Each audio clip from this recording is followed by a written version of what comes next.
नमस्कार, मेरा नाम है बिलाल और मैं आप सभी का स्वागत करता हूं हमारी आज की एक और बहुत ही ज्यादा महत्वपूर्ण क्लास में। हम लोग अपनी क्लास 9th के जो प्यारे बच्चे हैं उन सभी के साथ बात कर रहे हैं और कक्षा 9th के प्यारे बच्चों के साथ बात करते हुए आप सभी को पता है कि पीडब्ल्यू परिवार की तरफ से क्या किया गया है भाई, आपके सामने प्रस्तुत किया गया है उदय बैच। और इस बैच के अंतर्गत हम लोग आप सभी को आपके जो अलग अलग सब्जेक्ट्स हैं या फिर आपके जो अलग अलग विषय हैं उनको बहुत ही गहराई के साथ, बहुत ही तत्परता के साथ और बहुत ही जबरदस्त तरीके से पढ़ा रहे हैं। हमारी आज की ये जो क्लास होगी दोस्तों, जो क्लास 9th के प्यारे बच्चों के समक्ष है, इसके अंतर्गत मैं आप सभी के साथ सामाजिक अध्ययन यानी ये जो आपका सोशल साइंस वाला भाग है, सोशल स्टडीज वाला जो आपका विषय है उसको पढ़ाएंगे। और इसके अंतर्गत ये जो हमारा चैप्टर चल रहा है लोकतंत्र क्या, लोकतंत्र क्यों, इसका लेक्चर नंबर 2 हम लोग आप सभी के साथ डिस्कस करेंगे। तो बहुत से ऐसे बच्चे हो सकते हैं जो डायरेक्ट ही हमारे इस आज के लेक्चर नंबर 2 को देख रहे हैं, तो मेरी आपसे गुजारिश है, विनती है कि पहले आप लेक्चर नंबर 1 को देख लें ताकि आपके लिए इस लेक्चर नंबर 2 को समझना आसान हो सके। और जिन्होंने लेक्चर नंबर 1 को देख लिया है तो भैया जी आप बिल्कुल सही क्लास के अंदर मौजूद हैं। अब हम लोग क्या करते हैं दोस्तों, सबसे पहले समझने की कोशिश कर लेते हैं कि ये जो हमारी क्लास होगी बहुत ही आसानी के साथ इस चैप्टर को पूरे तौर पर कंप्लीट करेगी। और आपका ये जो सोशल साइंस है इसके अंतर्गत आप लोग देखते हैं कि ये जो आपका चैप्टर है ये आपको राजनीतिक विज्ञान यानी कि जो आपकी पॉलिटिकल साइंस है उसके अंतर्गत मिलने वाला है। ठीक है, तो एक बहुत ही महत्वपूर्ण हमारा ये टॉपिक होगा और इसको हम लोग बहुत गहराई के साथ, बहुत ही सरलता के साथ आप सभी के समक्ष रखने वाले हैं। चलिए डिस्कशन करते हैं कि हमारी आज की इस क्लास में आप और मैं किन चीज़ों को पढ़ेंगे। तो बहुत ही अच्छे तरीके से, बहुत ही ज़बरदस्त तरीके से बहुत सारी नई नई प्यारी प्यारी बातों को हम लोग आप सभी के समक्ष रखने वाले हैं।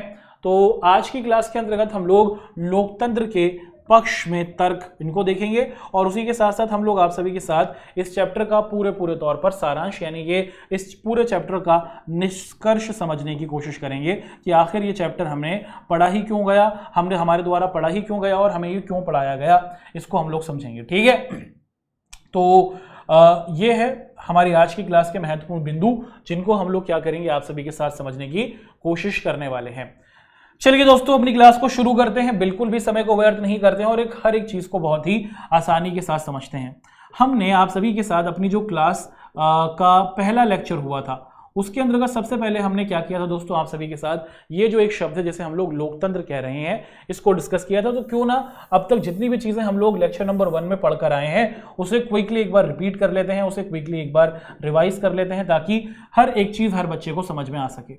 यहां पर हम लोग देख रहे हैं कि एक शब्द आपके सामने लिखा है और लोकतंत्र का मतलब क्या होता है दोस्तों, हम लोगों ने पिछली क्लास के अंतर्गत पढ़ा था कि लोकतंत्र का मतलब क्या है कि यहां पर लोक का मतलब क्या होता है, यहां पर लोक का मतलब होता है लोग और यहां पर तंत्र का मतलब क्या होता है, तंत्र का मतलब होता है शासन। इसका मतलब हुआ कि कोई एक ऐसा देश जहां पर जो शासन किया जाता है या फिर जो देश को चलाया जाता है वो उस देश के लोगों के द्वारा चलाया जाता है। तो दुनिया के अंदर क्या आप देखते हैं कि दुनिया के अंदर देशों पर शासन करने के अलग अलग तरीके हैं और हमने देखा कि इनमें सबसे बेहतरीन और सबसे पसंदीदा तरीका जो है, जो दुनिया के अधिकतर देशों में आप लोग देखते हैं कि प्रयोग में लाया जाता है, उस तरीके को, उस शासन प्रणाली को हम लोग क्या कहते हैं, लोकतंत्र कहते हैं। अच्छा, लोकतंत्र जिन भी देशों के अंतर्गत होता है हम सभी को पता है कि उन देशों के अंतर्गत मुख्य तौर पर आपको चुनाव होते हुए दिखते हैं। जी हाँ, आपको पता है ना, जी हाँ, उन देशों में चुनाव होते हैं। जैसे हमारा प्यारा भारत देश क्या है, हमारा प्यारा भारत देश एक लोकतांत्रिक देश है और हमारे प्यारे भारत के अंतर्गत आप लोग देखते हैं कि लोकसभा हुई या फिर आप लोग देखते हैं कि हर राज्य की जो विधानसभा होती है ना, हर राज्य के जो चुनाव हुए या फिर जो पूरे देश के चुनाव जिसे हम लोग लोकसभा के भी चुनाव होते हैं वो हर 5 साल के लिए क्या किए जाते हैं, हर 5 साल के बाद कराए जाते हैं। तो किसी भी लोकतांत्रिक देश के अंदर हमें ये पता है कि चुनाव होते हैं और चुनाव के बाद क्या होता है कि चुनाव के अंतर्गत सबसे पहले हम देखते हैं कि जो भी देश के अंदर 18 से बड़े लोग होते हैं, जिनकी आयु 18 से बड़ी होती है, चाहे वो किसी भी धर्म, किसी भी जाति, किसी भी भाषा से आते हों, वो क्या करते हैं दोस्तों, वो देश के चुनाव में वोट देते हैं। तो अगर आप लोग भारत में रहते हैं, भारत के नागरिक हैं, 18 साल से बड़े हैं, तो आपको वोट देने का, आपको मौका मिलता है अपने नेता लोगों को चुनने का। तो जिन लोगों को चुनाव में सबसे ज़्यादा क्या मिलते हैं दोस्तों, वोट मिल जाते हैं, वो चुनाव को जीत जाते हैं और वही आपके नेता बनते हैं और यही नेता लोग क्या करते हैं, फिर देश का विकास करते हैं। और बहुत सारे जब नेता एक ग्रुप बनाते हैं, है ना, देश को चलाने के लिए या फिर राज्यों को चलाने के लिए, क्योंकि एक अकेला नेता या फिर एक अकेला जो आपके राज्य का नेता होगा वो पूरे राज्य को या फिर पूरे देश का विकास नहीं कर सकता। इसके लिए एक पूरी टीम की जरूरत होती है। तो जब आपके नेता लोग क्या करते हैं, मुख्य तौर पर अपनी एक टीम बना लेते हैं और उस टीम के जरिए क्या करते हैं, विकास करने की, शहर को या फिर राज्य को या फिर देश को बेहतर करने की कोशिश करते हैं, तो उसको हम लोग सरकार कहते हैं, जिसे इंग्लिश में हम लोग गवर्नमेंट कहते हैं। ठीक है, तो हमने दुनिया के अंदर अलग अलग तरीके के जो शासन के स्वरूप थे उनको डिस्कस किया, और इसमें लोकतंत्र यानी कि जहां पर शासन जनता के पास होता है, जहां पर चुनाव होते हैं, और भारत के अंदर हम लोग लोकतंत्र को देखते हैं। भारत में लोकसभा विधानसभा के चुनाव होते हैं और हमारे और भी छोटे लेवल के चुनाव होते हैं। देश में हर 18 साल से जो बड़ा व्यक्ति होता है वो चुनाव में भाग ले सकता है, वोट दे सकता है और अपने नेता लोगों को चुनता है। और ये जो चुने हुए नेता लोग होते हैं इनका जो ग्रुप और समूह होता है जो देश में शासन करता है, देश का विकास करता है, उसको सरकार कहते हैं। तो ये तो एक शासन प्रणाली हुई जिसे हमने लोकतंत्र के तौर पर देखा। एक और शासन प्रणाली होती है जिसे हम लोग राजतंत्र कहते हैं। और राजतंत्र का मतलब क्या होता है दोस्तों? राजतंत्र का मतलब होता है कि किसी देश के अंदर, है ना, आप क्या देखते हैं कि राजतंत्र का मतलब होता है कि किसी देश के अंदर जो शासन है ना, देश को चलाने की जो शक्ति है वो आप क्या देखते हैं कि वो शक्ति या तो किसी एक व्यक्ति के पास है या फिर उसके परिवार के पास है ना, कि कोई ऐसा देश जहां पर देश पर शासन करना या फिर देश को चलाने की जो शक्ति होती है वो किसी एक व्यक्ति या फिर उसके परिवार विशेष के पास होती है, उसको राजतंत्र कहते हैं। तो दुनिया के आज के समय में भी अगर आप लोग बहुत से देशों को देखते हैं, जैसे सऊदी अरब हुआ, है ना, वहां पर हमें क्या दिखता है कि एक ही परिवार के लोग हैं, वो पीढ़ी दर पीढ़ी शासन करते रहते हैं और उसको हम लोग राजतंत्र के तौर पर पुकारते हैं, है ना। और हमने पिछली क्लास में ये देखा था कि लोग जो हैं लोकतांत्रिक व्यवस्था से या फिर जिन देशों के अंदर लोकतंत्र दिखता है वो लोग लोकतंत्र से खुश नहीं हैं। उनका मानना है ना कि लोकतंत्र के अंदर गलतियां होती हैं, लेकिन जब उनसे कहा जाए कि क्या हम आपके देश से लोकतंत्र को हटा दें, तो ये कोई नहीं चाहता कि लोकतंत्र को हटाया जाए। अगर भारत देश के अंदर ही अगर हम लोग लोकतंत्र को हटाकर राजतंत्र लाने की कोशिश करें कि भाई कल से भारत के अंदर एक राजा राज करेगा और उसके बाद आप देखते हैं कि अब जनता के पास कोई पावर नहीं रहेगी, क्या उससे हमारे देश के लिए क्या उससे हमारे देश का विकास होगा? क्या वो हमारे देश के लिए एक बेहतर होगा, तरीका होगा? आप सभी को पता है कि नहीं, कि लोकतंत्र के अंदर बहुत गलतियां हैं। क्या गलतियां वो हम आगे देखेंगे, लेकिन लोग इन सभी गलतियों के होने के बावजूद भी लोकतंत्र को पसंद करते हैं, क्योंकि लोकतंत्र में देश को चलाने की पावर लोगों के पास रहती है, किसी एक व्यक्ति या फिर परिवार के पास नहीं। उसी के साथ साथ हमने शासन करने के एक और तरीके को भी देखा था, और उसके अंतर्गत हमने क्या देखा था? उसके अंतर्गत हमने देखा था दोस्तों जिसको हम लोग कहते हैं सैन्य तंत्र। क्या कहा जाता है? सैन्य तंत्र, है ना। सैन्य तंत्र का मतलब क्या होता है दोस्तों? सैन्य तंत्र का मतलब होता है मिलिट्री का शासन, है ना, कि जैसे यहां पर हमने एक देश के बारे में आप सभी के सामने डिस्कशन किया था, जैसे हम लोग क्या कह रहे हैं, जिसे हम लोग म्यांमार के नाम से पुकारते हैं, है ना। भारत का एक पड़ोसी देश है और जिसका पुराना नाम बर्मा हुआ करता था, है ना। भारत के पड़ोस में पाया जाने वाला एक देश है। यहां पर एक चुनी हुई सरकार थी, यानी कि इस देश के अंदर लोकतंत्र था, लेकिन आप देखते हैं कि इस लोकतांत्रिक सरकार को क्या कर दिया गया? इस लोकतांत्रिक सरकार को, इस लोकतंत्र से चुने हुए नेता लोगों को इस देश की जो सेना थी ना उसने ही हटा दिया, और देश की शक्ति को, देश को चलाने की जो शक्ति थी वो क्या कर ली? इस देश की सेना ने ही अपने पास रख ली। जब देश को चलाने की शक्ति देश की सेना अपने पास रख लेती है, देश का आर्मी जनरल अपने पास रख लेता है, तो ऐसी शासन व्यवस्था को सैन्य तंत्र कहा जाता है। और ये जो सैन्य तंत्र वाली शासन व्यवस्था होती है इसमें भी लोगों के पास कोई पावर नहीं होती है, सेना के बड़े बड़े अधिकारी ही बड़े फैसले लेते हैं। तो पाकिस्तान में भी बहुत बार सैन्य तंत्र लगा है, या फिर आप देखते हैं कि सरकार जो चुनी हुई है उसको तख्ता पलट किया गया है, उसको खत्म कर दिया, नेता लोगों को हटा दिया और सेना अपनी जगह पर देश को चलाने की बात करती है। तो लोकतांत्रिक तरीका, उसी के साथ देशों को चलाने का राजतंत्र का तरीका और देशों को चलाने का सैन्य तंत्र का स्वरूप हमने डिस्कस किया था। उसी के साथ साथ देशों को चलाने का एक और आपको प्रारूप दिखता है जिसे हम लोग क्या कहते हैं? जिसे हम लोग अधिनायकवाद के तौर पर भी जानते हैं। और अधिनायकवाद को हम लोग क्या कहते हैं? अधिनायकवाद को हम लोग कहते हैं डिक्टेटरशिप या फिर तानाशाही। क्या कहा जाता है दोस्तों? तानाशाही।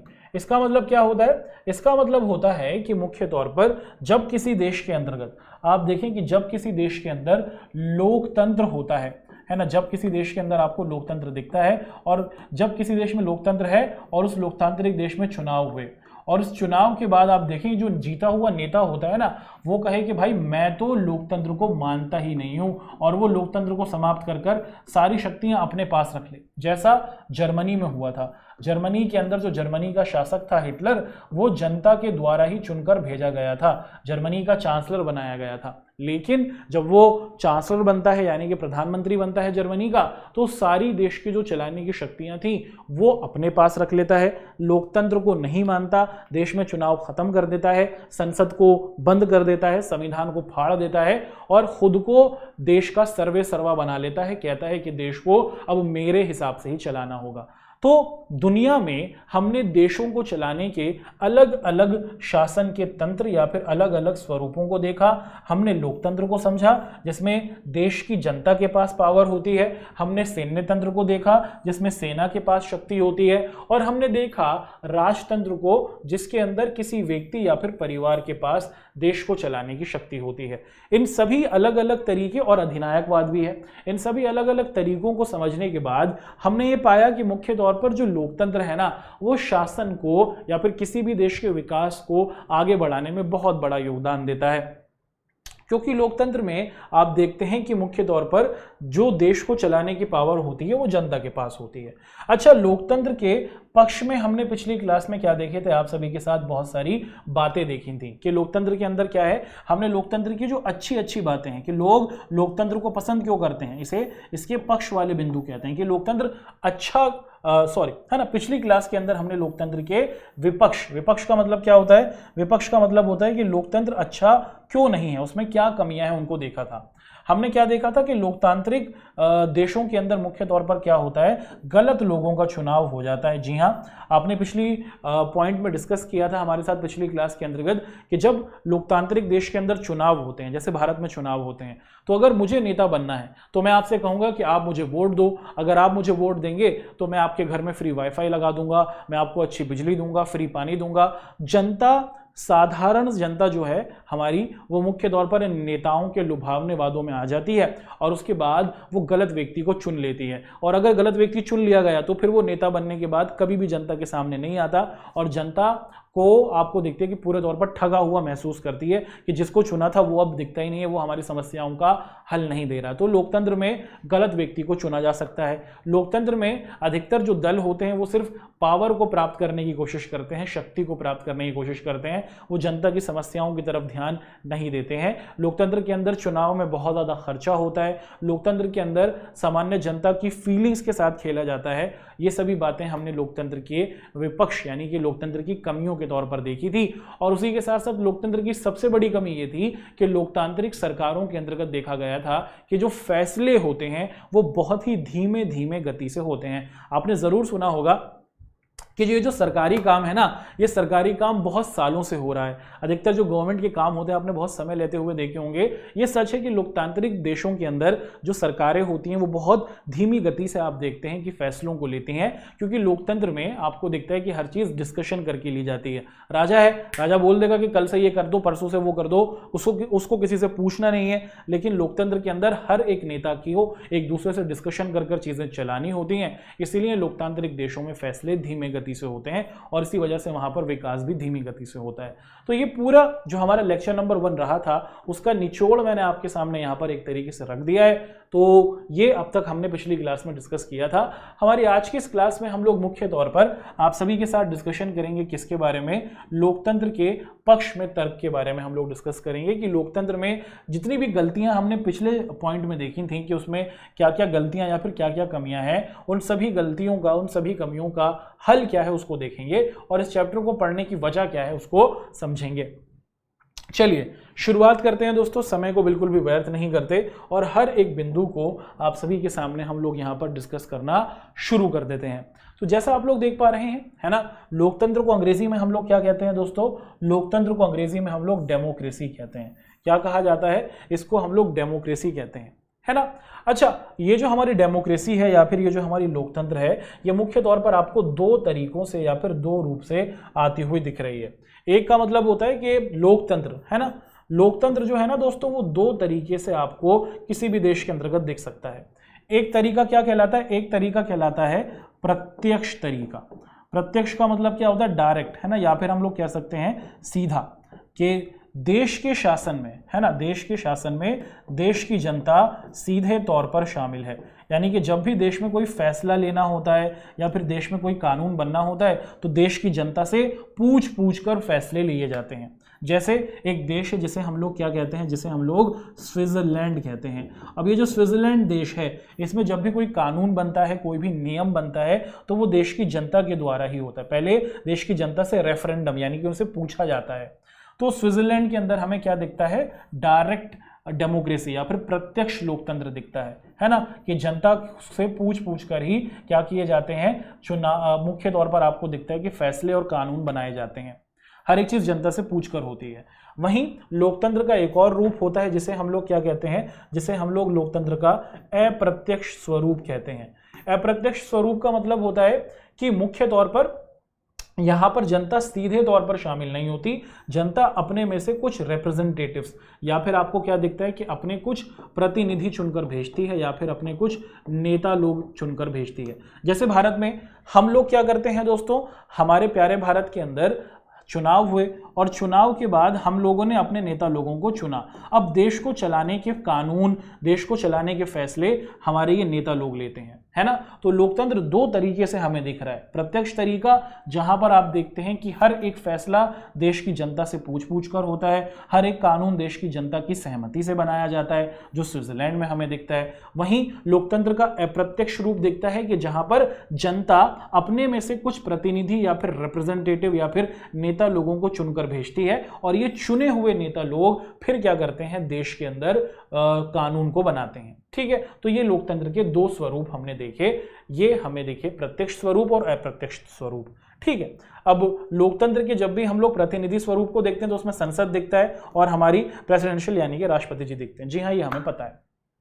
चलिए, अब यहां पर सबसे महत्वपूर्ण बात जो हमें लोकतंत्र के संदर्भ में समझनी है कि क्यों लोकतंत्र इतना बेहतर है। लोकतंत्र के दो प्रारूप हमने देख लिए, प्रत्यक्ष और अप्रत्यक्ष। कृपया इसको याद रखिएगा और आपके पेपर के अंतर्गत आप लोग देखते हैं कि जो ये प्रत्यक्ष और अप्रत्यक्ष है, इन दोनों ही प्रश्नों के आंसर पूछे जाते हैं।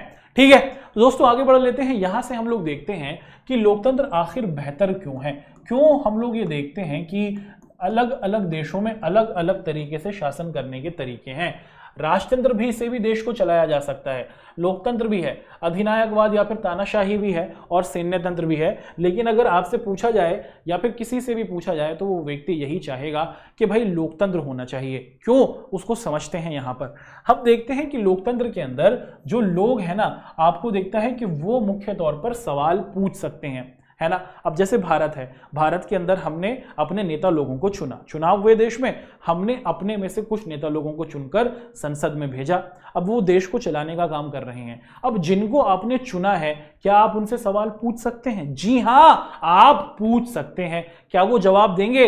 भाई देना ही पड़ेगा। आपको पता है कि जो आपके जो नेता लोग होते हैं या फिर जो आपके जनता के प्रतिनिधि होते हैं, ये सभी क्या होते हैं, जनता के प्रति जवाबदेह होते हैं। इन्हें जवाब देना ही पड़ेगा। देश का कानून ही ऐसा बनाया गया है कि आपके नेता लोग आपके मालिक नहीं हैं बल्कि आपके सेवक हैं। आप सवाल पूछेंगे। हाँ भाई, चुनाव के टाइम तुमने कहा था कि फ्री वाईफाई लगवा दोगे, वाईफाई तो अभी तक लगा नहीं है, तो कब तक लगाने वाले हो? तो आप अपने देश के, अपने क्षेत्र के नेता लोगों से सवाल पूछ सकते हैं। क्या वो जवाब देंगे? उनको जवाब देना ही पड़ेगा क्योंकि देश का कानून ये कहता है ना। तो आप देखते हैं कि लोकतंत्र के अंदर मुख्य तौर पर आप लोग देखते हैं कि राजतंत्र होगा तो क्या आप राजा से पूछ सकते हैं? पूछ के देखिए कि राजा जी आपने ये बात कही थी, ये नहीं करी, राजा आपका जीवन समाप्त कर देगा। लेकिन लोकतंत्र के अंदर आप लोग देखते हैं कि आप अपने शासक, अपने नेता से सवाल पूछ सकते हैं और ये देख सकते हैं कि क्या वो बेहतर कर रहे हैं कि नहीं, है ना। आप ये देख सकते हैं कि आपकी जो सरकार है वो बेहतर कर रही है कि नहीं, है ना। और अगर उनकी कुछ गलतियां हैं तो उनकी तरफ भी आप उनको बता सकते हैं। उसी के साथ साथ आप देखते हैं कि लोकतंत्र के अंदर निर्णय लेने की जो प्रक्रिया होती है उसके अंतर्गत क्या किया जाता है, परामर्श लिया जाता है। जैसे मैंने आपको बताया था ना कि अगर कोई देश है जहां पर हमें किसी राजा का शासन दिखता है, या फिर कोई एक ऐसा देश है जहां पर हमें तानाशाही दिखती है, जहां पर एक व्यक्ति का शासन दिखता है ना, तो अगर मान लीजिए कि जहां पर राजा का शासन है, अब भैया जी राजा को फैसला लेना है, वो कोई सा भी कानून बना दे, कोई सी भी चीज को लागू कर दे, वो उसकी मर्जी है, कोई उसको रोकने वाला नहीं है, कोई उसको टोकने वाला नहीं है। लेकिन लोकतांत्रिक देशों के अंदर आप सभी को पता है कि हर चीज डिस्कस कर की जाती है। और राजा वाले जो राजतंत्र वाले देश हैं, जो सैन्य तंत्र वाले देश हैं, वहां पर ना जल्दी जल्दी चीजों को किया जाता है, जल्दी जल्दी नए नए कानून बनते हैं, जल्दी जल्दी चीजें होती हैं। और आप सभी को पता है जल्दी का काम शैतान का काम होता है ना। देखिए जब भी कोई चीज डिस्कशन कर की जाती है, एक दूसरे से डिस्कस कर की जाती है, मान लीजिए कि अगर देश में किसानों से संबंधित कानून बनना है, या फिर देखा जाए कि देश के अंदर अगर डॉक्टर जो हमारे हैं उनको लेकर कोई कानून बन रहा है, तो जो डॉक्टर के कैटेगरी से या फिर डॉक्टर के फील्ड से आने वाले लोग हैं, नेता लोग, उनसे बैठते हैं, उनके साथ डिस्कशन करते हैं, क्या हमें ये नया कानून बनाना चाहिए, उसके अच्छाइयों और उसकी बुराइयों के बारे में डिस्कशन किया जाता है और उसके बाद कानून को लागू किया जाता है। तो लोकतांत्रिक देशों के अंदर जो कानून बनाए जाते हैं वो बहुत ही डिस्कशन कर या फिर आपको दिखता है कि परामर्श लेकर किए जाते हैं। और इसी वजह से आप लोग देखते हैं कि लोकतंत्र में फैसले लेने में देरी होती हुई आपको दिख जाती है ना। इसलिए अगर आप लोग देखें कि कोई एक ऐसा देश जहां पर राजा का राज हो और कोई एक ऐसा देश जहां पर अगर किसी लोकतंत्र का शासन व्यवस्था हो, तो आप देखते हैं कि लोकतांत्रिक देशों में क्योंकि हर एक चीज डिस्कस कर की जाती है, तो इसी वजह से लोकतांत्रिक देशों के अंदर जो निर्णय या फिर फैसले लिए जाते हैं उनकी क्वालिटी अच्छी होती है, क्योंकि हर एक चीज डिस्कस कर की जाती है, बहुत सोच समझ कर की जाती है, क्या उसके फायदे और क्या उसके नुकसान हो सकते हैं। इसलिए हम देखते हैं कि लोकतंत्र में मुख्य तौर पर हाँ ये कमी है कि इसमें टाइम लगता है, लेकिन टाइम लगने की वजह से आप देखते हैं कि इसमें जो फैसला लिया जाता है, क्या देश के लिए ये अच्छा है या बुरा, उसकी जो रिजल्ट आता है वो बहुत ही आपको दिखता है कि पॉजिटिव होता है। तो लोकतंत्र में जनता जो होती है वो मुख्य तौर पर शासन की सारी शक्तियां क्या है, जो जनता के ऊपर राज करने वाले शासक हैं, ये जनता के शासक नहीं है बल्कि जनता के सेवक हैं। और जनता क्या कर सकती है, जनता इनसे सवाल पूछेगी और पूछेगी कि भैया जी आपने चुनाव में ये बात कही थी, आपने नहीं करी। और ये जो हमारे आपको दिखता है कि मुख्य तौर पर शासक हैं, ये जनता का जवाब देंगे और इसी के जरिए लोकतंत्र मजबूत होता है। लोकतंत्र के अंदर हर चीज डिस्कशन करके की जाती है और लोकतंत्र के अंदर हम लोग ये भी देख रहे हैं कि मुख्य तौर पर क्या किया जाता है, फैसले जब डिस्कशन कर किए जाते हैं तो जो उसकी क्वालिटी होती है वो बहुत ही बेहतरीन होती है। आगे बढ़ते हैं। अब यहां पर हम लोग देखते हैं कि लोकतंत्र में हमें विवाद और मतभेद को सुलझाने के अच्छे तरीके मिल जाते हैं, है ना। अब देखिए भारत जैसे देश में अगर हम लोग देखें जहां पर हमें क्या दिख जाता है, अलग अलग धर्म, अलग अलग जाति, अलग अलग भाषा दिख जाती हैं। हमारे देश में बहुत सारे धर्म हैं, हमारे देश में बहुत सारी भाषाओं को बोला जाता है, हमारे देश के अंदर आप देखते हैं कि बहुत सारी संस्कृतियां हैं, हमारे देश के अंदर आप लोग देखते हैं कि बहुत सारे मुख्य तौर पर आपको क्या दिख जाते हैं दोस्तों, समूह या फिर हमें अलग अलग प्रकार की जातियां दिख जाती हैं। भाई आप अगर जिस घर में रहते हैं तो आप देखते हैं कि भाई बहन के बीच में झगड़ा हो जाता है, माता पिता के बीच में झगड़ा हो जाता है। ये तो एक देश है और जहां पर अलग अलग समूह के लोग आपको दिख रहे हैं। अब इनके बीच में खटपट होना आप देखते हैं कि सामान्य बात है कि किसी ना किसी बात को लेकर एक समूह दूसरे समूह से नाराज हो सकता है। हाँ, अगर लोकतंत्र होता है ना तो लोकतांत्रिक सरकारें जो होती हैं वो एक समूह और दूसरे समूह को बिठाती हैं और इनके बीच का जो विवाद है उसे सुलझाने की कोशिश करती हैं। अधिकतर ये देखा गया है दोस्तों कि लोकतांत्रिक देशों के अंदर अगर समूह के अंदर दो समूह है या फिर दो से ज़्यादा समूह है, उनके बीच में कोई मतभेद होता है तो जो सरकार होती है वो उसको बहुत ही समझदारी के साथ क्या करती है, उसका हल निकालती है और देश के विकास को मजबूती से आगे बढ़ाती है ना। तो अगर किसी राजतंत्र वाले देश को हम देखते हैं, किसी सैन्य तंत्र वाले देश को देखते हैं, तो वहां पर मुख्य तौर पर आप देखते हैं कि अगर राजा जो है, जो राजा जिस धर्म को मानता है उसी धर्म के लोगों को आगे बढ़ाया जाता है। ऐसा पुराने जमाने में हुआ करता था। लेकिन लोकतंत्र में मुख्य तौर पर क्योंकि सब सामान्य होते हैं, सबको एक माना जाता है, इसीलिए आप देखते हैं कि लोकतंत्र के अंदर मुख्य तौर पर सबको एक मानने की जो ये नीति है, ये मुख्य तौर पर क्या करती है, जो मतभेद हैं उनको कम करने में बहुत बड़ा योगदान देती है।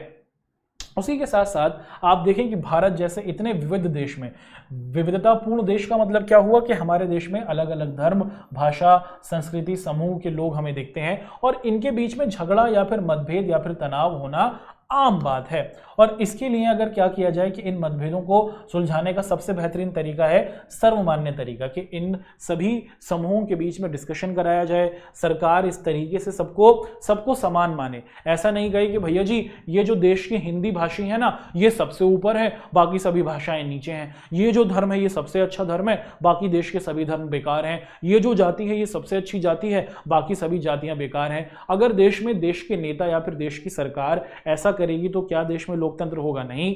लोकतंत्र में क्योंकि सब लोगों को समान माना जाता है ना, कोई ऊंचा कोई नीचा नहीं होता, कानून की नजर में सब समान होते हैं। अगर कोई गलती अमीर से अमीर आदमी करेगा, अगर कोई गलती गरीब से गरीब आदमी करेगा तो उन दोनों को समान सजा देने की बात की जाती है। और इसी वजह से आप देखते हैं कि लोकतंत्र में जो मतभेद है या फिर जो विवाद है वो अच्छे तरीके से सुलझाए जाते हैं, क्योंकि कानून की नजर में सब समान होते हैं, है ना। आगे बढ़ते हैं। लोकतंत्र के संदर्भ में कुछ और हमारी महत्वपूर्ण बातें हैं, वो बहुत ज़रूरी है, जिसके बारे में जानना हमारे लिए बहुत ज़्यादा आवश्यक है। अगर आप लोग देखिए कि जो लोकतंत्र है ना वो आत्मसम्मान देता है, बहुत महत्वपूर्ण टॉपिक है और ये मेरा सबसे फेवरेट पॉइंट है दोस्तों। हम देखते हैं कि जो हमारा ये लोकतंत्र है ना ये क्या देता है कि जिस भी देश के अंदर हमें लोकतंत्र दिखता है वहाँ के जो नागरिक होते हैं उन नागरिकों को क्या दिया जाता है? उनको आत्मसम्मान दिया जाता है, रिस्पेक्ट दी जाती है। हमारे देश के अंदर अब आप चाहे गरीब से गरीब हो, आप चाहे आप अमीर से अमीर हो, कानून की नज़र में आप सभी समान हैं, है ना। आप सभी क्या हैं? आप सभी इक्वल हैं। चाहे अंबानी जी हो या फिर गरीब से गरीब कोई व्यक्ति हो, कानून की नज़र में आपको दिखता है कि सब पूरे तौर पर आपको क्या दिखते हैं? समान दिखते हैं। और देश का कानून देश के हर एक नागरिक को सम्मान दे रहा है, उनको क्या दे रहा है? उनकी इज्जत कर रहा है। कानून की नजर में कह रहा है कि जो अधिकार अमीर से अमीर आदमी को मिले हैं वही अधिकार गरीब से गरीब आदमी को दिए गए हैं, है ना। तो लोकतंत्र एक ऐसी शासन व्यवस्था है जहां पर सभी को समान अधिकार दिए जाते हैं और जो नागरिक होता है उसका सम्मान किया जाता है।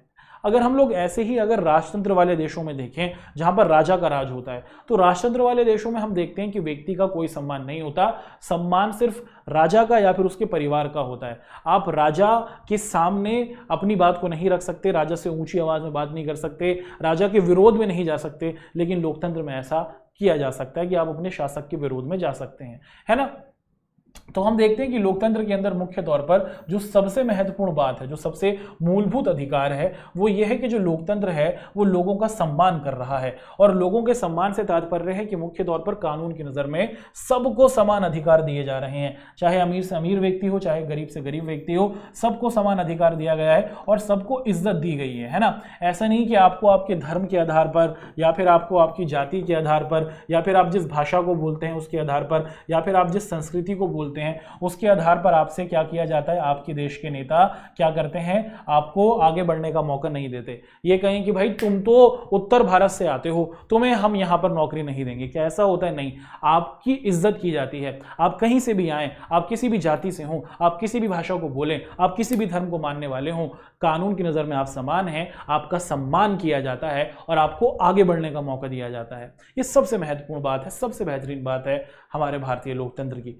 अच्छा, लोकतंत्र के अंदर जब हमने डिस्कशन किया था कि लोकतंत्र में बहुत सारी गलतियां हैं, तो हमने ये डिस्कशन किया था कि भाई लोकतंत्र में ये हो जाता है कि हम ना गलत व्यक्ति का चुनाव कर सकते हैं। हाँ, हमें पता है ऐसा बहुत बार होता है और भारतीय राजनीति तो है ही ऐसी कि जो जनता है वो क्या कर लेती है, वो बहुत सिंपल है और हमारे ये नेता लोग बहुत चालाक होते हैं। ये बहुत आपको क्या दिखता है कि बहुत ही क्लेवर होते हैं और ये जनता को अपनी चिकनी चुपड़ी बातों में फंसाकर आपको दिखता है कि चुनाव जीतने की कोशिश करते हैं। मान लीजिए कि किसी क्षेत्र में चुनाव हुए और चुनाव होने के बाद मैं आपको दिखता है कि एक तरीके से नेता बनने के लिए आपके इलाके में आता हूं, इस एग्जांपल को लेते हैं और मैं आपसे कहता हूं कि आप मुझे चुनिए, मैं आपको एक अच्छा सा घर दूंगा, आपके क्षेत्र को अच्छा करूंगा, आपके यहां पर बिजली पानी को फ्री कर दूंगा और आपने मुझे चुनाव में जिता दिया। अब चुनाव जीतने के बाद मैं आपके इलाके में आया ही नहीं और मैं 5 साल के लिए जीत गया और 5 साल तक भैया मैंने आराम से मौज करी और आप परेशानी में रहे। अब 5 साल के बाद दोबारा चुनाव हुए और मैं दोबारा आपके सामने आया और और आप लोगों को पता है कि पिछले 5 साल पहले जब मैं आया था तो मैंने आपसे जो वादे किए थे उनको पूरा नहीं किया, और मैं अब दोबारा से कहता हूं कि भाई मुझे चुन लीजिए, मैं आपके पूरे की पूरी समस्याओं को हल कर दूंगा। अब जनता ने पहले गलती कर दी थी, है ना, आपको पता है कि लोकतंत्र में जो गलतियां हुई हैं उनको गलतियों को सुधारने की गुंजाइश होती है कि भाई पहले गलत आदमी का चुनाव हुआ था, अब इस बार उसका चुनाव नहीं करना, अब उसको वोट नहीं देना। तो अगर ये बात हमें दिखती है कि लोकतंत्र के अंदर गलत व्यक्ति को चुन लिया जाता है तो उस गलती को फिर आप देखते हैं कि आगे सही करने का मौका मिलता है कि अगर आपने गलत व्यक्ति को चुन लिया है तो भैया जी अगली बार उसको वोट मत दो, उसको मत चुनो और अपनी गलती को सही कर लो। तो लोकतंत्र आपको ये भी मौका देता है। क्या राजतंत्र में हमें ऐसा दिखता है? नहीं, कि भैया जी अगर आपका राजा गलत है तो आपको उसके साथ रहना ही पड़ेगा, आप उसे हटा नहीं सकते, आप अपनी ये जो राजा वाली गलती है उसको सही नहीं कर सकते, है ना। अब आगे बढ़ना शुरू करते हैं दोस्तों।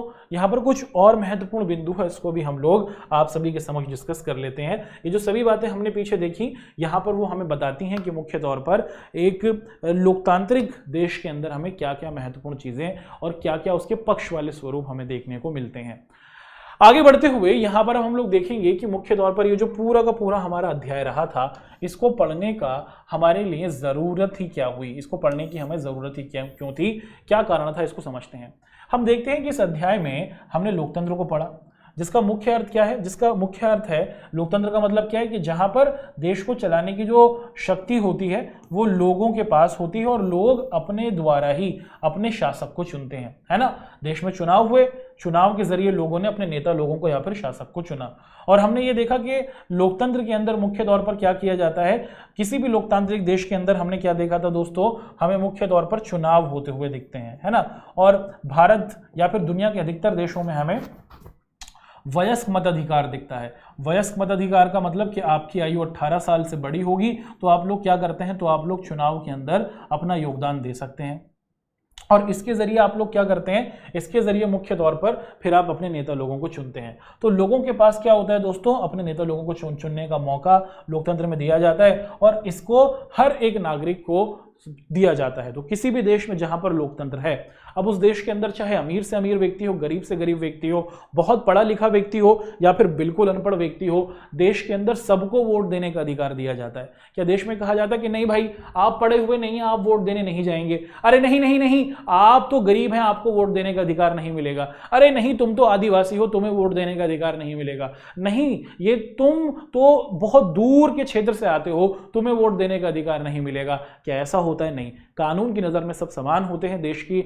संविधान के अंतर्गत सबको समान माना जाता है और इसीलिए देखा जाता है कि लोकतंत्र के अंदर नागरिकों के अधिकारों की रक्षा की जाती है और उनको अपने नेता लोगों को चुनने का पूरा पूरा अवसर या फिर पूरा पूरा मौका मिलता है ना। और हमने ये देखा कि अगर लोकतंत्र के अंदर हमें कमियां होते हुए दिख जाती हैं, कि लोकतंत्र में हमने कई कमियों को देखा। जैसे हमने पाया कि लोकतंत्र के अंदर मुख्य तौर पर सुस्ती के साथ, यानी कि बहुत धीमे धीमे फैसले लिए जाते हैं, क्योंकि हर एक चीज पर डिस्कशन होता है और इसी डिस्कशन करने की वजह से हम देखते हैं कि लोकतांत्रिक देशों में चीजें धीमी गति से होती हैं, है ना। और इसी के साथ साथ हमने देखा कि वहां पर अराजकता दिख जाती है। अराजकता का मतलब कि लोकतांत्रिक देशों में हर एक जो नेता होता है वो ये चाहता है कि बस वो जीत जाए और देश को या फिर राज्य को चलाने की पावर उसके पास आ जाए। हर नेता की ये ख्वाहिश होती है, हर नेता की ये कोशिश होती है कि शासन को वो अपने हाथ में रखे और वो शासन को संभाले, जिससे आप देखते हैं कि स्थिति बहुत ही अजीब सी होती हुई दिखती है। ये लोकतंत्र की हमें कमियां दिखा रहे हैं यहाँ पर, है ना। उसी के साथ साथ हम देखते हैं कि जो नेता लोग हैं वो सिर्फ चुनाव जीतने की कोशिश करते हैं। जब भी देश में आप देखिए कि चुनाव होते हैं या फिर जब आप न्यूज़ को देखते हैं या फिर आप न्यूज़ को सुनते हैं तो आप पाते हैं कि एक नेता दूसरे नेता की व्यक्तिगत टिप्पणी कर रहा है। हाँ हाँ देखो वो तो कितने झूठे हैं, हाँ हाँ देखो वो तो कितने क्या हैं, या फिर उनका परिवार कैसा है। लेकिन जो जनता की वास्तविक समस्याएं हैं उन पर ध्यान नहीं दिया जाता। राजनीतिक प्रतिस्पर्धा आपको दिखता है कि एक असंतुलित रूप में दिखती है कि जो असली मुद्दे हैं उन पर डिस्कशन नहीं किया जाता और राजनीतिक प्रतिस्पर्धा इस तरीके से होती है कि बस एक व्यक्ति को नीच बताकर, एक व्यक्ति को पीछे करने के लिए उस पर व्यक्तिगत बातें की जाती है। जनता की समस्याओं के प्रति ध्यान नहीं दिया जाता, जो आपको लोकतंत्र की एक बड़ी कमी दिखती है। इन सभी कमियों के होने के बावजूद हम ये देखते हैं कि लोकतंत्र एक शासन करने का सबसे बेहतरीन तरीका है। क्यों? क्योंकि भैया इसके अंतर्गत हम लोग देखते हैं कि लोकतंत्र ही एक ऐसा हमारा शासन करने का तरीका है जहां पर हम लोग देखते हैं कि आदमी को आत्मसम्मान दिया जाता है, आदमी की इज्जत या फिर नागरिक की इज्जत की जाती है ना। तो है ना, अगर किसी राजा वाले क्षेत्र में अगर आप रह रहे हो और अगर आप अपने राजा के पास जाएं तो राजा की नज़र में आप बहुत ही तुच्छ हैं, राजा आपको कोई सम्मान नहीं देगा। लेकिन लोकतंत्र आपको अधिकार देता है कि आपका सम्मान किया जाएगा, आपके नेता लोगों के द्वारा आपका सम्मान किया जाएगा और आपको बड़े स्तर पर आपको अधिकार दिए जाते हैं, है ना। हम देखते हैं कि लोकतंत्र अन्य शासन व्यवस्थाओं से पूरे तौर पर बहुत बेहतर है और हर एक व्यक्ति ये चाहता है कि उनके देश के अंदर लोकतंत्र मौजूद रहे। ना राजतंत्र की कोई उम्मीद की जाती है, ना ही अधिनायकवाद यानी कि तानाशाही की, ना ही हम देखते हैं कि सैन्य तंत्र की। इसी के साथ साथ जो लोग हैं, वो हमारा जो लोकतंत्र होता है वो लोगों की इच्छाओं को पूरे तौर पर क्या करता है, कंप्लीट कराता है और लोगों को अधिकार देता है, लोगों को राइट्स देता है, जिसके ज़रिए वो अपनी पूरी की पूरी जितनी भी आपको देखता है कि ज़रूरत होती है उसको समझते हैं। तो इस चैप्टर को पढ़ने की सबसे बड़ी वजह ये थी कि क्योंकि हम लोग भारत जैसे दुनिया के सबसे बड़े लोकतांत्रिक देश में रहते हैं। भारत के अंदर आज के समय में 140 करोड़ पॉपुलेशन है। इस 140 करोड़ जनसंख्या को लोकतांत्रिक तरीके से ही सबसे बेहतर स्वरूप में चलाया जा सकता है। अगर भारत में हम देखते हैं कि हमें सबका साथ सबका विकास करना है तो भारत की चुनावी व्यवस्था को बेहतर करना होगा। भारत के अंदर जो हमारे मुख्य तौर पर जो चुनाव होते हैं जिस समय, उसके अंतर्गत लोगों को देश संबंधी मुद्दों पर वोट देना होगा, व्यक्तिगत संबंधी मुद्दों पर नहीं। जब इन चीज़ों को ध्यान रखा जाएगा तो भारत का लोकतंत्र और बेहतर होगा और भारत दुनिया के अंदर और तेजी से आगे बढ़ेगा। तो यहाँ तक तो हमने इस चैप्टर से संबंधित अपनी जितने भी महत्वपूर्ण बिंदु टॉपिक्स रहे थे उसको पढ़ा। अब लेके चलते हैं आपको आगे। इस चैप्टर से संबंधित एक एक कर बहुत सारे सवाल आपके सामने आएंगे और इन सवालों को एक एक कर हम लोग क्या करेंगे दोस्तों, आप सभी के साथ डिस्कस करते चलेंगे। तो सबसे पहला सवाल है, पूछा जा रहा है कि लोकतंत्र के लिए निम्न में से किस तत्व का होना अनिवार्य है। लोकतंत्र में एक दलीय प्रणाली होती है, लोकतंत्र में स्वतंत्र और निष्पक्ष चुनाव होते हैं, लोकतंत्र के अंदर अनियमित चुनाव होते हैं, या फिर लोकतंत्र के अंदर प्रेस पर यानी कि जो मीडिया होती है वो सरकारी नियंत्रण के अधीन होती है। इनमें से क्या चीज़ है जो किसी भी लोकतांत्रिक देश के अंदर होनी बहुत ज़्यादा ज़रूरी है। 4 ऑप्शंस हैं और आपको अपने ऑप्शन को बहुत ही समझदारी के साथ क्या करना है दोस्तों, चुनना है। और देखते हैं कि आप में से कौन बच्चा अपने ऑप्शन को चुनेगा। जल्दी बताइए, आपके सामने है कमेंट बॉक्स और आपको जल्दी से अपने आंसर को चुनना है, ठीक है। जल्दी बताइए दोस्तों। तो 4 ऑप्शंस हमें दिख रहे हैं और हम उम्मीद करते हैं कि आप लोग बहुत आसानी के साथ अपने ऑप्शन को चुनेंगे। तो हमें पता है कि लोकतंत्र के लिए कौन सा तत्व सबसे ज़्यादा ज़रूरी होता है। लोकतंत्र के लिए सबसे ज़्यादा महत्वपूर्ण चीज़ है कि उस देश के अंदर सभी को आज़ादी मिले, है ना। सभी को क्या मिला है दोस्तों, मुख्य तौर पर आपको मिलता है कि आज़ादी यानी कि स्वतंत्रता हो, जो कोई व्यक्ति जो काम करना चाहे, जहाँ रहना चाहे वो रहे। और उस देश के अंदर मुख्य तौर पर आपको दिखता है कि जब चुनाव हो तो वो निष्पक्ष हो। निष्पक्ष का मतलब है कि कोई गड़बड़ी ना हो, तो बिना किसी डर के चुनाव हो, लोगों को पूरी आज़ादी दी जाए जिसको वो चुनना चाहें और बिना किसी गड़बड़ी के चुनाव को किया जाए। ये लोकतंत्र की सबसे बड़ी आपको महत्वपूर्ण तत्व दिखता है ना। ऑप्शन बी आपका बिल्कुल सही बनता है। अगला सवाल है दोस्तों, पूछा जा रहा है कि इनमें से कौन सी लोकतंत्र की विशेषता नहीं है। इनमें से वो कौन सी चीज़ है जो हमें लोकतंत्र की विशेषता के तौर पर नहीं दिखती है। स्वतंत्र एवं निष्पक्ष चुनाव, वयस्क मताधिकार, निर्णय लेने की अंतिम शक्ति के निर्वाचित प्रतिनिधियों के पास सरकारी मशीनरी का दुरुपयोग। लोकतंत्र की विशेषता इनमें से कौन सी नहीं है ना। जल्दी बताइए दोस्तों, इनमें से वो कौन सी चीज़ है जो लोकतंत्र की कमी बता रही है कि वो लोकतंत्र के अंदर तो हमें बिल्कुल नहीं दिखेगी। ठीक है, ये बहुत अच्छा सवाल है, जल्दी से आपको अपने आंसर बताने हैं। हम देखते हैं कि लोकतंत्र के अंदर स्वतंत्रता लोगों को मिले और बिना किसी भय के, बिना किसी डर के जनता चुनाव में भाग ले और बिना किसी गड़बड़ी के चुनाव कराए जाएं, तो ये तो लोकतंत्र की विशेषता है। जो विशेषता नहीं है वो हमें ढूंढना है दोस्तों। तो ये तो विशेषता है। लोकतंत्र के अंदर चुनाव होते हैं और लोकतंत्र में चुनाव वयस्क मताधिकार यानी कि जो लोग 18 साल से बड़े होते हैं उनको चुनाव में वोट देने का अधिकार मिलता है, वोट देने का अधिकार मिलता है। तो ये बात भी लोकतंत्र की विशेषता है। जो नहीं है वो ढूंढनी है। उसके बाद निर्णय लेने की अंतिम शक्ति निर्वाचित लोगों के पास होती है। जी हाँ, लोकतंत्र के अंदर क्या है कि जो भी देश है जहाँ पर लोकतंत्र होता है वहाँ पर, या फिर भारत के संदर्भ में अगर हम लोग देखें, क्या होता है कि हमारे देश में फैसले कौन लेता है। भाई देश को चलाने के फैसले कौन लेता है। हमें पता है कि हमारे देश में होते हैं चुनाव, चुनाव के बाद हम लोग क्या करते हैं, हम लोग अपने नेता लोगों को चुनते हैं। अब देश को चलाने के जो फैसले हैं वो हमारे निर्वाचित प्रतिनिधि या फिर हमारे नेता लोगों के द्वारा लिए जाते हैं। तो ये भी लोकतंत्र की विशेषता है। जो नहीं है वो ढूंढनी है। और सरकारी मशीनरी का दुरुपयोग, सरकारी मशीनरी का दुरुपयोग यानी कि मान लीजिए कि आप नेता बन गए, अब नेता बन जाने के बाद अब जो सरकारी संसाधन है उसका प्रयोग आप अपने फायदे के लिए करें। आप सरकारी नौकरी में अपने घर वालों को रखें, आप सरकार की ज़मीन को अपनी ज़मीन बना लें, आप जो देश के विकास का पैसा है उसको अपने अकाउंट में डालना लगें और अपना विकास करने लगें, तो यही क्या कहलाता है, सरकारी संसाधनों का दुरुपयोग या फिर सरकारी मशीनरी का दुरुपयोग कहलाता है। तो ऑप्शन डी जो है वो लोकतंत्र की विशेषता नहीं है। लोकतंत्र में हमें ऐसा होता हुआ नहीं दिखता, लोकतंत्र में ऐसा नहीं होना चाहिए, है ना। अगला है कि इनमें से कौन सी शासन प्रणाली है जो ज़्यादा जवाबदेह वाला स्वरूप है। ज़्यादा जवाबदेही का मतलब कि जहां पर आप सवाल पूछेंगे और आपके सवाल का आंसर आपको आता हुआ दिखेगा, कि इनमें से वो कौन सी शासन प्रणाली है जहां पर आप अपने शासक से सवाल पूछ सकते हैं और वो जवाब देगा। कहां पर ज़्यादा जवाबदेही आपको दिखेगी, राजतंत्र में, लोकतंत्र में, ए और बी दोनों में, या फिर इनमें से कोई नहीं। बहुत अच्छा सवाल है और आपके प्रश्न पत्र से हम देखते हैं कि इसको सीधा उठाकर यहाँ पर रखा गया है कि इनमें से कौन सी शासन प्रणाली है जहाँ पर जवाबदेही वाला स्वरूप ज़्यादा दिखता है। हम सभी को पता है कि लोकतंत्र के अंदर मुख्य तौर पर जो हमारे नेता लोग होते हैं वो चुनावों के जरिए आते हैं और ये जो चुने हुए लोग होते हैं ये जनता के प्रति जवाबदेह हैं। जनता क्या करेगी, जनता इनसे सवाल पूछेगी और इन्हें जनता के सवालों के जवाब देने ही होंगे। ये जनता के सेवक हैं, है ना, ये जनता के सेवक हैं, शासक नहीं है ना, ये जनता के सेवक है, जनता की सेवा के लिए आए हैं और सेवक का काम होता है अपने स्वामी की समस्याओं का हल करना। तो इसीलिए जनता सवाल पूछेगी कि जो आपने वादे किए हैं वो पूरे किए नहीं कि नहीं, और ये लोकतंत्र के अंदर ही हमें होते हुए दिखता है। अगला सवाल देखते हैं दोस्तों। पूछा जा रहा है कि भारत में चुनाव का संचालन निम्न में से कौन करता है। आप सभी को पता है कि हमारे प्यारे भारत देश के अंदर हर 5 साल की अवधि के बाद आपको लोकसभा या फिर आप सभी को पता है कि आपके जो अलग अलग राज्य हैं और इन राज्यों के अंदर जो आपकी विधानसभाएं हैं उनके चुनाव होते हुए दिखते हैं। और इन सभी चुनावों को कराने की जो जिम्मेदारी है वो भारत की क्या है दोस्तों, चुनाव आयोग के द्वारा ली गई है। आपको ऑप्शन सी बिल्कुल सही बनता है।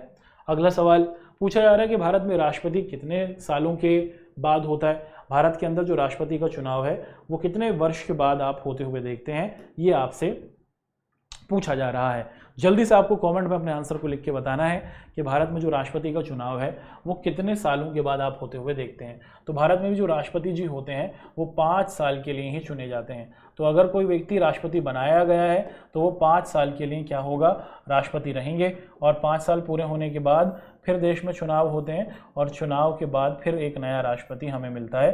तो भारत के राष्ट्रपति का जो चयन होता है वो 5 साल के लिए आप देखते हैं कि होता है। ऑप्शन सी जो है दोस्तों वो पूरे तौर पर आप देखते हैं कि सही है। अगला सवाल पूछा जा रहा है कि इनमें से कौन सी लोकतंत्र की विशेषता नहीं है। इनमें से वो क्या चीज़ है जो लोकतंत्र की विशेषता आपको यहाँ पर नहीं दे रही है। और आपके प्रश्न पत्र से आप देखें कि सीधे ही इस सवाल को यहाँ पर रख दिया गया है। निम्न में से कौन सी लोकतंत्र की विशेषता नहीं है। लोकतंत्र जनता का राज है, संसद सेना के अधीन होती है, लोकतंत्र में शासक जनता द्वारा चुने जाते हैं, या फिर लोकतंत्र में चुनाव स्वतंत्र एवं निष्पक्ष होते हैं। ये सवाल आपसे पूछे जा रहे हैं। तो बहुत अच्छे सवाल हैं और जल्दी से आपको इसका आंसर बताना है। हमें पता है कि लोकतंत्र में जनता का ही शासन होता है, जनता ही राज करती है, जनता ही शक्ति का स्रोत होती है। उसी के साथ लोकतंत्र में जो शासक है वो जनता द्वारा चुने जाते हैं। हाँ, देश में जहाँ पर लोकतंत्र है वहाँ पर नेता लोग जनता के द्वारा चुने जाते हैं। और लोकतंत्र के अंदर चुनाव बिना किसी भय के, बिना किसी डर के और बिना किसी गड़बड़ी के कराए जाते हैं। क्या लोकतांत्रिक देशों में जो सेना होती है वो संसद के अधीन होती है? ऐसा हमें होता हुआ नहीं दिखता। ये विशेषता हमें लोकतंत्र की नहीं दिखती। ऑप्शन सी यहाँ पर बिल्कुल सही बन रहा है। चलिए, तो यहाँ तक तो हमने आप सभी के साथ आपका लोकतंत्र क्या, लोकतंत्र क्यों, इसके सभी क्वेश्चंस को किया, इसके सभी बिंदुओं को किया, इस चैप्टर की बहुत ही बारीकी को आपके सामने रखा। अब इस चैप्टर से संबंधित जो आपके होमवर्क के क्वेश्चंस होंगे वो आपको हमारी ऐप से आसानी से प्राप्त हो जाएंगे। तो आप लोग हमारी जो PW ऐप है इस पर जाइए और ये जो चैप्टर है उससे संबंधित जो होमवर्क के क्वेश्चंस हैं वहाँ से प्राप्त कीजिए। ये सभी आपके होमवर्क के क्वेश्चंस आपके पेपर के कॉन्टेक्स्ट में बहुत ज़्यादा महत्वपूर्ण है, तो कृपया ज़रूर इन होमवर्क के क्वेश्चंस को देखिए। चलिए, तो इसी आशा और उम्मीद के साथ दोस्तों कि हमारी ये जो आज की क्लास हुई जिसके अंतर्गत हमने लोकतंत्र क्या, लोकतंत्र क्यों, इसका लेक्चर नंबर 2 किया, ये आपके लिए बहुत ही लाभदायक रही होगी। अब आप लोगों से मुलाकात करेंगे अपनी नेक्स्ट क्लास के अंतर्गत और उसके अंतर्गत अपना लेक्चर नंबर 3 रखेंगे। और इस लेक्चर नंबर 3 के अंतर्गत हम लोग लोकतंत्र क्या, लोकतंत्र क्यों, इसका अगला भाग देखेंगे। और इसके अंतर्गत ये चैप्टर वैसे अब कंप्लीट हो गया है। लेक्चर नंबर 3 में हम लोग इस चैप्टर से संबंधित जो भी आपके प्रश्न यानी कि क्वेश्चन आंसर्स रहे हैं उनको बहुत ही अच्छे तरीके से आपके सामने डिस्कस करेंगे। तो इसी आशा और उम्मीद के साथ कि आपको हमारी आज की ये क्लास आई होगी पसंद, मैं आप लोगों से कहता हूँ थैंक यू। आप लोगों का हमारे साथ जुड़ने के लिए बहुत बहुत धन्यवाद।